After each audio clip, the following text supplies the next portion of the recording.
మత్తయి సువార్త 5వ అధ్యాయము 43 నుంచి 48 వరకు సారాంశం ఏంటంటే, మనకు అపకారము చేసే వారికి ఉపకారం చేయవలసిన అవసరం ఉంది. ఇది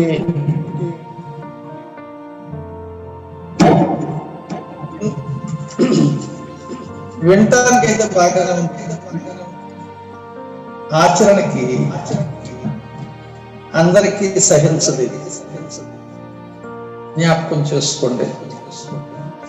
వినటానికి బాగుంది, పైగా దేవుడు చెప్పినటువంటి ఆజ్ఞ దేవుడిని బిడ్డలనుకునే వారికి ఎవరైనా కీడు చేస్తే, అపకారం చేస్తూ ఉంటే వారికి మనం ఉపకారం చెయ్యాలట. అది దేవుని మనస్సు. ఆ మనస్సు మీరు కలిగి ఉండండి అని చెబుతున్నాడు. నా మాట వినిపిస్తుంది కదా? హల్లెలూయా. ప్రభు చెప్పింది చెయ్యాలి, తప్పదు. దాని ఆంతర్యం మనకు అర్థం కావాలి.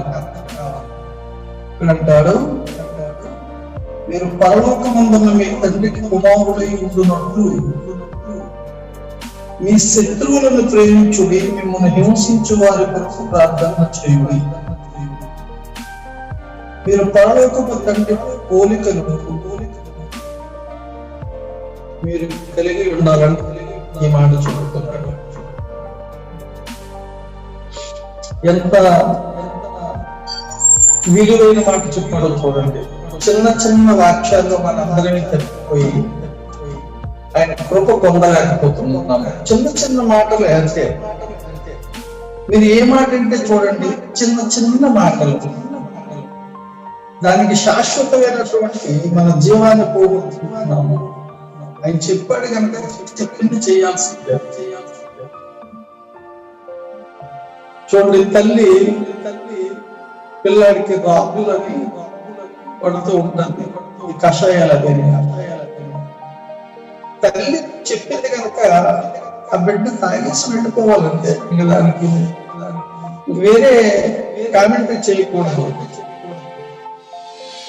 తాగేసి వెళ్ళిపోతే ఆ కషాయాల తాలూకు ప్రతిఫలం ఆ బిడ్డ పొందుతాడు. ఆ తల్లికి తెలుసు, వాడికి తెలియదు. అలాగే ఇది మనకి కషాయం కన్నా ఎంత ప్రమాదంగా ఉంది అన్నమాట. అదేంటి, మనకు రోజు వాళ్ళు కొట్టడానికి మీదకి వస్తున్నారు, ఆస్తులు ఆక్రమించుకోవడానికి ఆలోచనలు చేస్తున్నారు, మనల్ని ఎలాగ నియంత్రించాలో ఆలోచిస్తున్నారు. వాళ్ళని మనం వాళ్ళ కొరకు ప్రార్థన చేయాలట, వారిని క్షమించాలట. అది తండ్రి మనసట, అది మనకు కావాలట. చూడండి, దేవుడు ఏం చెబుతున్నాడో తెలియకుండా బ్రతికేసి, ఆయన ఉద్దేశాలు పక్కన పెట్టేసి, మన ఉద్దేశాలని ప్రజెంట్ చేసి, నాయన మాకు అది చెయ్యి ఇది చెయ్యి అంటే, మరి నేను చెప్పింది ఏమిటి, మీది నన్ను అడిగేది ఏంటి అంటాడు దేవుడు. అంచేత నా మాట మీరు వినప్పుడు మీరు నాకు ఉండలేరు అని దేవుడు చెబుతున్నాడు. అసలు మీరు నా ప్రేమకు పాత్రలే కాదు అంటున్నాడు. మనం ఆ స్థితికి ఎదగాలి. ఏం చేయాలి? మనకి కీడు తలపెట్టే వారికి, అపకారం తలపెట్టే వారికి ఉపకారం చెయ్యాలట. ఆయన చెప్పాడు కనుక మనం చేయటమే. ఇంకా మీకు అర్థమైనా అర్థం కాకపోయినా, కీడుకు ప్రతి కీడు చేయకూడి, దోషణకు ప్రతి దోషణ దూషించుకుని అని యేసు ప్రభు కూడా చెప్పాడు. హల్లెలూయా. అందు గురించి చెప్పాడు కనుక మనం చెయ్యాలి. అది తండ్రి మనసు. అలా కానప్పుడు ఈ లోకంలో అందరూ పాపిస్ట్ వాళ్ళందరూ ఉదయానికి కళ్ళు కాళ్ళు పోయి కళ్ళు పేలిపోయి చచ్చిపోవాలంటే పొద్దుకు ఒకడు అన్నం ఉంటాడంటే భూమి మీద. ఒకప్పుడు మనం మాట్లాడడం కామా, క్షమించే మనసు కనుక ఆయన మనసు మనం కలిగి ఉండాలి. అది క్రైస్తవం. స్తోత్రం. ఇక్కడ చూడండి, అది యేసుప్రభు సాధ్యపడింది కానీ మరి మనకి ఎలా సాధ్యపడుతుందండి? యేసుప్రభు ఏం చెప్పారు? తండ్రి మీరు ఏమి చేయించున్నారు, వీరిని క్షమించు నాయనా అని ఆకాశం వైపు చేతులు పెట్టి ప్రభు కూడా ఆమెను చెప్పాడు. అదే మొగ్గు మీద ఉప్పుతున్నారు, కాళ్ళతో తన్నుతున్నారు, పిడిగుద్దులు గుద్దుతున్నారు, చెంపల మీద వెంట్రుకలు పెరిగి వేస్తున్నారు, మేకులు దిక్కొడుతున్నారు, రక్తం అంతా ఒలికిస్తున్నారు, ఈకును సాగులా దున్నేస్తున్నారు. అలాంటి వాళ్ళని చూసి ఆయన చెప్పిన మాట ఏంటి? అయ్యా మీరు ఏమి చేయించున్నారో వీరికి తెలియదు, వీరిని క్షమించండి. అది ప్రభు కనుక, ఆయన దైవ కుమారుడు కనుక ఆయన వచ్చింది అదే పని కనుక ఆయన చేయగలరేమో కానీ మా అంత అయితే చెయ్యలేమండి. నాకు సహోదరుడు అలాగే చెప్పాడు, అయ్యా మేము ఇంకా అంత ఎత్తికి ఎదగలేదండి, మీరు ఏమంటే అప్పుడు కానీ ఆయన మాత్రం క్షమించలేనండి అని చెప్పాడు. గమనించండి, నువ్వు క్షమించవలసింది, దేవుడు నువ్వు క్షమించాడు కనుక నువ్వు క్షమించవలసింది.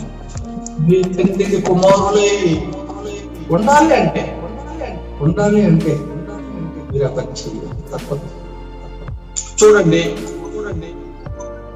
అబ్రహాము దేవుని ప్రార్థింపగా దేవుడు అబీమెలెకును అతని భార్యను అతని దాసీలను బాగు చేసెను, వారు పిల్లలను కనిలి అని ఉంది. అది కన్నా 20:17 అలాగే ఉంది. అబ్రహాం అంతటి వాడిని అబీమెలెకు అనేటటువంటి రాజు ఎప్పుడెందుకు వచ్చాడు? శారమ్మ ఇంటికి తీసుకెళ్ళిపోయాడు, ఆమెను వాంఛించాడు. అబ్రహాం ఇంటికి తీసేయాలనుకున్నాడు, కానీ అలాంటి వాడి కోసం అబ్రహాం ప్రార్థించాడు. ఎవడైనా రాజీ పడతాడంటే తన భార్యను ఎత్తుకెళ్ళిపోయిన వాడి గురించి ప్రార్థన చేస్తాడా? ఆయన కీడు తలపెడితే ఆయనకి పేరు తలపెట్టాడు అబ్రహాం. గమనించండి. మరొక మాట చెప్తాను చూడండి. మోషే ఎలుగెత్తి దేవా దయచేసి ఈమెను బాగు చేయమని యెహోవాకు మొదలుపెట్టు. మోషేని ఈ 20 లక్షల మందిని మధ్య నిలబెట్టి పరువు తీసేసి కడిగి కాలేసేస్తాడు. వాళ్ళ అక్క మిరియం మోషే మీద నిష్కారణంగా. అయితే చూసిన చూపులు ఆకాశం నుంచి ఆవిడకు ఒక జబ్బు పంపించాడు దేవుడు. ఎందుకంటే న్యాయముగా తీర్పు తీర్చు దేవునికే వాళ్ళు అప్పగించుకున్నారు. మన పితరులందరూ పుట్టిన వాళ్ళు కొట్టలేదు, తిట్టిన వాళ్ళు తిట్టలేదు. దేవుడికి వస్తున్నాడు కదా, దేవుడు చూస్తున్నాడు, దేవుడు వింటున్నాడు, దేవుడు హృదయాలోచనలు గమనిస్తున్నాడు. ఎవరికి ఏమి ఇవ్వాలో దేవుడికి బాగా తెలుసు. అందు గురించి మోషే ఆమె ఏమనలేదు, సహించాడు. అయితే దేవుడు మాత్రం దృష్టి పంపించాడు ఆవిడకి. అందుకు మళ్ళీ ఆవిడని బాగు చేయమని దేవుడిని ప్రాధేయపడుతున్న మోషే, అయ్యా ఆమెను అలా వచ్చేస్తావా, ఆమెను స్వస్థపరచనాలిగా అని చెప్పి ప్రార్థన చేస్తున్నాడు. అపకారిక ఉపకారం చేసేటటువంటి మనుషులు వాళ్ళందరూ. అందుకే వాళ్ళు అలా అంతగా దీవించబడ్డారు. తన భార్యని కామాంతుడు ఎత్తుకుపోయిన దగ్గర అబీమెలెకు కోసం ప్రార్థన చేశాడు అబ్రహాము. కనుకనే అబ్రహాము దీవించబడ్డాడు. దేవుని స్తోత్రం. మరొక మాట, సౌలు దావీదుతో దేవుడు నన్ను నీ చేతికి అప్పగప్పగా నన్ను చంపక విడిచినందుకు ఈ దినమున నీవు నా అపకారములకు ఉపకారము చేసిన వాడవై నాకంటే నీతివంతుడవైతే ఎందుకుగా దేవుడు నీకు మేలు చేయుగాక. దావీదు మీద కక్ష కట్టి అనేక మార్లు దాడి చేశాడు. ఎప్పుడు దాడి చేసినా వేల మంది సైనికులతో సౌలాడుతున్నాడు, సింగిల్ గా ఉంటాడు దావీదు. అయితే సౌలును దావీదు చేతికి అప్పగిస్తాడు దేవుడు. అలాంటి పరిస్థితుల్లో కూడా దావీదు అపకారం చేయడానికి వచ్చినటువంటి సౌలుకి ఉపకారం చేసి పంపిస్తున్నాడు. బైబిల్లోని 2-3 దఫాలు అలా జరిగింది చేసినట్టు మనకి లేఖనాలు సెలవిస్తాయి. అయితే ప్రియులారా, అపకారం చేయడానికి వచ్చిన వాడు లోకంలో లేకుండా పోయాడు. అపకారికి ఉపకారం చేసే ప్రతి ఒక్కడు యోగ్యుడయ్యాడు. ఆ దేశానికి రాజుగా మారిపోయాడు దావీదు. చివరికి ఒక్క మాట నేను చెప్పి ముగిస్తాను. యోసేపు విషయంలో అన్నదమ్ములు చాలా ఘోరంగా ఆయన్ని కొట్టారు, తిట్టారు, చంపేద్దామని లోయలో తోసేస్తారు. ఇంకా బ్రతికే ఉన్నాడు, మిగులుతున్నాడని ఎవరు అమ్మేసుకోవడానికి, అంటే శవం మీద పుట్టు కూడా ఏరుకోవడానికి సిద్ధపడిపోయారు. ఎవరో విదేశం నుంచి వచ్చినటువంటి అరబికులకి అమ్మేశారు ఆయన. అయితే మీరు నాకు కీడు చేయే ఉద్దేశించింది, కానీ అది మనందరి మేలుకే మూలమైనది కాబట్టి భయపడకూడదు. నేను మిమ్ములను మీ పిల్లలను పోషించదనని చెప్పి వారి అందరినీ వారితో ప్రీతిగా మాట్లాడాను. హల్లెలూయా. చూసారా, అంత చేసిన దగ్గర అన్నదమ్ములకి ఒకానొక దినాన్ని కొడుకుకి అన్నం పెట్టుకోలేని పరిస్థితి కూడా ఏర్పడింది వాళ్ళకి, వాళ్ళ భార్య పిల్లలకి. అలాంటి పరిస్థితుల్లో యోసేపు దగ్గరికి వెళ్ళి సాష్టాంగంగా నమస్కారం చేసి తమ్ముడని తెలియక తిండి గింజల కోసం ప్రాధాయపడవలసిన దరిద్రం వలగబడితే ఆ దేశానికి రాజుగా ఈయనున్నాడు. చూసారా, అప్పుడు అంటున్నాడు, అయ్యా తెలుసు తెలియక జరిగింది, దేవుని చిత్తము, మీరు కావాలని చేయలేదు కనుక మిమ్మల్నే కాదు మీ కుటుంబాన్ని, మీ భార్య పిల్లలను కూడా నేను పోషించడానికి పొద్దుగా సిద్ధంగా ఉన్నాను అంటాడు. ఇప్పుడు చెప్పండి, అబ్రహాము అపకారికి అపకారం చేశాడా? దావీదు అపకారికి అపకారం చేశాడా? ఉపకారం చేసి పంపించాడు సౌలుని. యోసేపు తన అన్నదమ్ములకి వాళ్ళు అపకారం చేస్తే ఈయన అపకారం చేశాడా? వాళ్ళకి ఉపకారం చేశాడా? అంచేత యేసు ప్రభువుకి పరలోకముందున్న తండ్రికే కాదు, నీకు నాకు ఇది సాధ్యమే. అంచేత నిన్ను అంతం చేయాలనుకునే వాళ్ళకు ప్రార్థన చేయి, వాళ్ళు క్షమించు.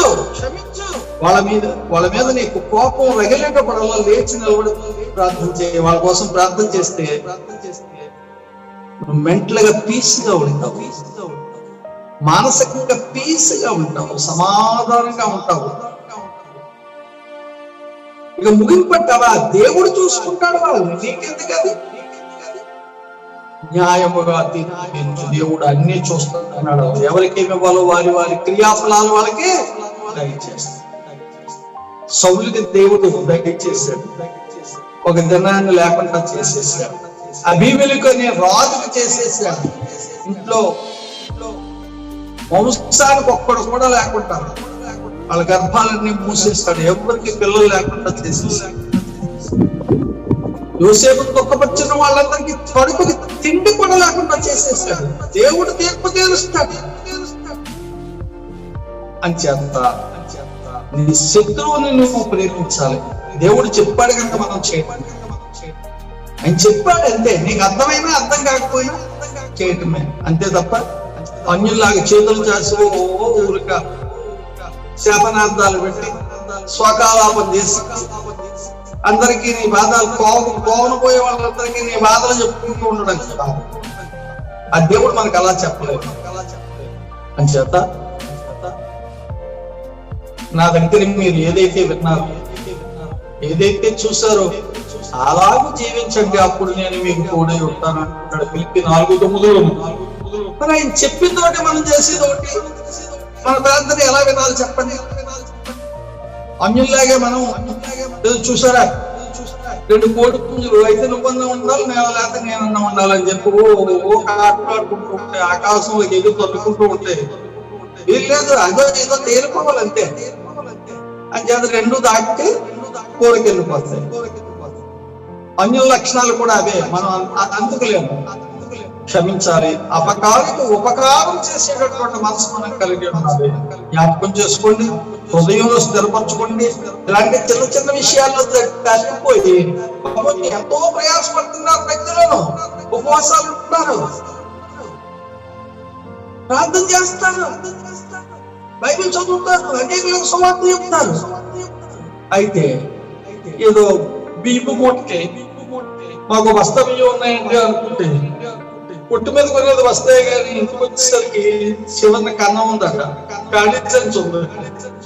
అలా మనం చేసే ప్రార్థనలకు జవాబులు ఎందుకు రాలేదు అంటే ఆయన చెప్పుతో మనం చేయలేదు. అంచేత ఈ చిన్న చిన్న వాటిల్లో మీరు జాగ్రత్త పడండి, లబ్ధి పొందండి, పరలోకం వరకు ప్రయాణం చేయండి. ఆమేన్.